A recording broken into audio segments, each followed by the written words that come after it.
Baik, Iwabillah. Siapakah Dajjal? Dajjal ini lahir di Samirah dan dia diberi nama Samiri karena lahir di Samirah. Nah, kenapa disebut Samiri? Karena lahir di Samirah. Dia lahir 100 tahun sebelum Nabi Musa diutus. Dan Allah Subhanahu wa taala memberikan kelebihan kepadanya. Pertama, dia diberikan umur panjang. Ya, yang zura umroh ila yamsah ila akhir zaman. Ya, dia ditangguhkan ajalnya sampai akhir zaman. Yang kedua, dia memiliki kecerdasan di atas akal jenius rata-rata umat manusia. Jadi sejenius apapun umat manusia yang normal, dia 60 tahun di atasnya. Sehingga penemuan-penemuannya, kecanggihan berpikirnya, kedewasaannya jauh di atas manusia. Rata-rata manusia normal. Yang ketiga, dia memiliki kemampuan sihir yang luar biasa. Apapun sihir yang selama ini kita saksikan, tidak ada yang mampu mengalahkan sihir dia. Sehingga saking luar biasa sihir yang dia miliki, seolah-olah orang mengenalnya selevel dengan Tuhan. Karena apapun yang semestinya menjadi perbuatan Tuhan, Dajjal bisa melakukannya. Nah, ini saking hebatnya sihir Dajjal. Nah, nasab kelahirannya adalah nasab yang aneh para Allah. Dia lahir dari termasuk Bani Israel. Bani Israel ini keturunan Nabi Yakub. Yakub itu gelarnya Israel. Keturunannya disebut Bani Israel. Dari Yehuda. Yehuda ini adalah anak laki-laki dari istri pertama Nabi Yakub alaihissalam.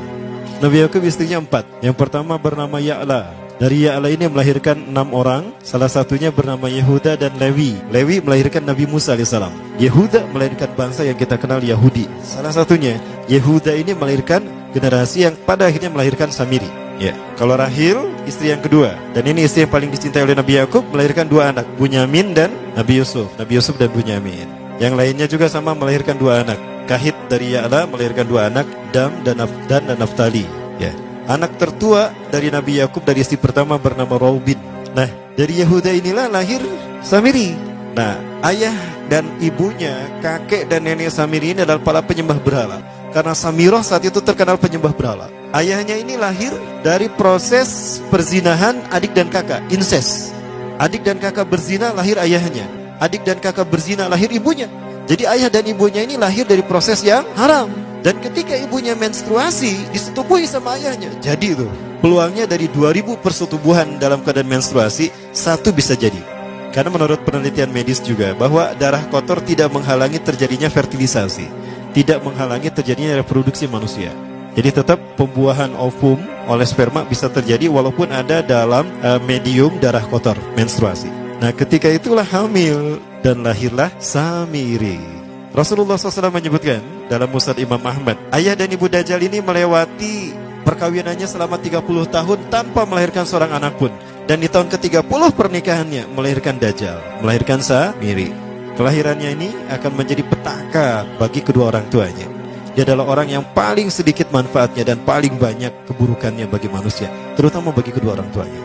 Bahkan ketika dia lahir, alam semesta menolak kelahirannya. Dordar gelap, hujan badai, petir.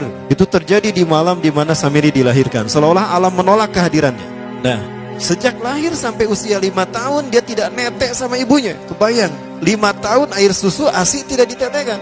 Itu yang menyebabkan terjadinya kanker payudara. Maka ibunya pun meninggal gara-gara kanker payudara ini. Nah, ibunya meninggal gara-gara itu. Terbukti apa yang disampaikan Rasulullah.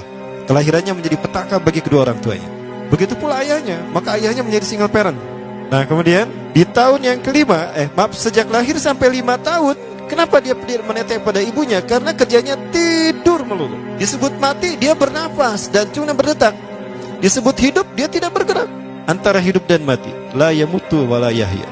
Nah, maka di usia ke-5 tahun, nah ini terjadi peristiwa yang menarik. Apa itu? Samiri bangun dari tidurnya di tengah malam dan tidak ada orang yang menyadari Samiri bangun. Dia merangkak dan pindah ke berhala yang terbesar. Nah, dia pindah ke pangkuan berhala terbesar, tidur di sana. Dan ternyata ketika berada di berhala terbesar tadi, ya buang air kecil dan buang air besar. Besoknya itu adalah hari pemujaan kepada dewa-dewa mereka, bangsa Samirah. Apa yang terjadi? Ketika terjadi ritual pemujaan tadi, maka sang raja yang dipertuhankan oleh kaumnya mencium sesuatu yang tidak enak. Bapaknya Samiri ini adalah tokoh agama paganisnya. Pas dilihat, kaget sang raja. Ternyata itu pesing berasal dari pantatnya si Samiri yang ada di pangkuan berhala terbesar. Marah murka tuh sang raja. Itu anak kamu, kenapa ada di situ? Kurang ajar kamu, ya telah menghina Tuhan kita. Kenapa kamu pindahkan anak kamu ke situ? Oh tidak Tuhan, saya tidak memindahkannya. Bagaimana saya bisa menghina Tuhan saya? Lalu siapa yang memindahkannya? Kan dia lumpuh. Nah, sekali lagi, kehadirannya menjadi petaka bagi kedua orang tuanya. Akhirnya raja marah dan ayahnya dipenjara. Selama ayahnya tidak bisa membuktikan penghinaan tadi, maka ayahnya dihukum mati. Pada akhirnya ayahnya pun dihukum mati. Ya, sedikit manfaat bagi kedua orang tuanya. Maka kemudian dia hidup pelihara oleh sang raja. Dan pas di usia dia 5 tahun itu, Allah menimpakan murkanya kepada bangsa Samirah yang sudah kelewat batas, maksiat, dan sudah tidak ada toleransi dari Allah untuk mereka hidup di bumi. Maka Allah perintahkan mereka Jibril menghabisi mereka. Maka bangsa Samirah ini pun diratakan. Si Samiri karena masih balita, ya Allah selamatkan dia lewat malaikat Jibril.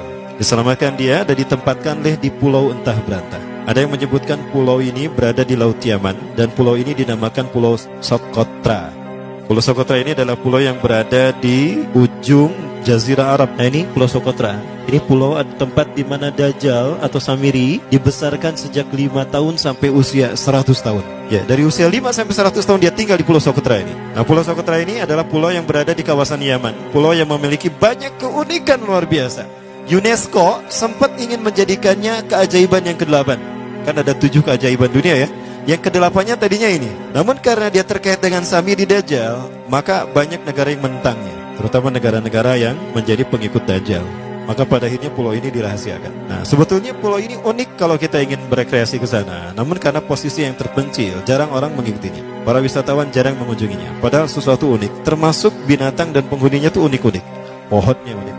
Dunia menyebutnya pulau ini dengan pulau julukan dari pulau alien hingga pulau neraka.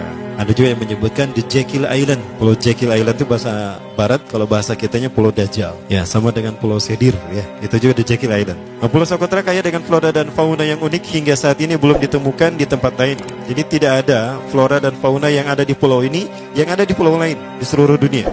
Hanya ada di pulau ini.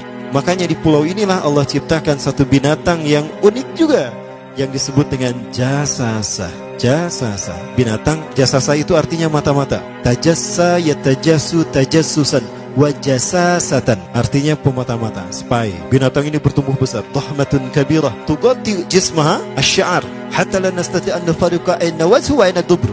Tubuhnya besar, dipenuhi dengan bulu, sehingga saking penuhnya bulu kita tidak bisa membedakan mana dubur, mana wajah. Yang menghadap itulah wajah. Baik, karena itu pulau ini pernah dilesarkan sebagai salah satu dari 7 keajaiban dunia yang baru ya. Nah baik, ini contohnya nih, saya perlihatkan keajaiban dan keunikan. Ini adalah padang pasir di Pulau Socotra.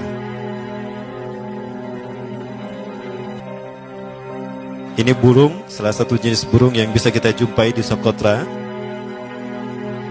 Dan ini kepiting unik, kepiting Pulau Socotra. Aneh ya, kepitingnya seperti itu. Ini laba-laba langka di Socotra, mirip tarantula. Dan ini pohon darah naga yang ada di Pulau Socotra juga. Nah, ini salah satu jenis pohon Dorstenia Socotra. Dan ini juga pohon yang lain, pohon Dendrosisaios Socotra. Ya, saya sebutkan lagi ya. Nah, ketika di pulau itu, sebelum bertemu dengan Nabi Musa, Samiri di pulau itu yang hanya tinggal dengan seekor binatang jasasa. Binatang jasasa ini memberikan beberapa hal kepada si Samiri ya. Allah Azza wa Jalla menciptakan binatang berbicara yang bernama jasasa. Dia di mana lahirnya, ajalnya, matinya sama dengan ajal Dajjal. Begitu pula muncul dan menghilangnya. Binatang inilah mengajarkan akidah tauhid kepada Samiri muda.